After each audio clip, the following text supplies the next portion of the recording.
நெய்தல் எனும் கடலும் கடல் சார்ந்த பகுதியில் வாழ்ந்த மக்களின் பொது பெயர்தான் துடியன் என்பது. இதிலே மீன் பிடிப்பவர், முத்தெடுப்பவர், கப்பல் கட்டுபவர், மீன் வலை தயாரிப்பவர் போன்ற எண்ணற்ற தொழில்கள் ஆதியிலேயே இருந்தன. மருதம் எனும் வயலும் வயல் சார்ந்த பகுதியில் வாழ்ந்த மக்களின் பொது பெயர்தான் பாணன் என்பது.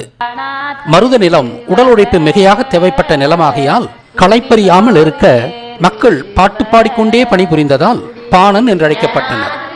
இவர்களிலும் தச்சர், குயவர், கொல்லர், நெசவர் என்று நூற்றுக்கணக்கான தொழிற்குளங்கள் ஆதியிலேயே இருந்தன. எனவே ஆதியில் 4 சாதிகள்தான் இருந்தது என்பது அறியாமையின் கூற்று.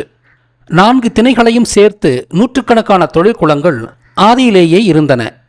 இந்த 4 நிலப்பகுதியில் வாழ்ந்தவர் அனைவரும் தமிழரே ஆயினும் இவர்களுக்குள் திணை சார்ந்த பண்பாடுகளும் அவற்றுள்ளும் தொழில் சார்ந்த பண்பாடுகளும் வேறாகவே இருந்தது.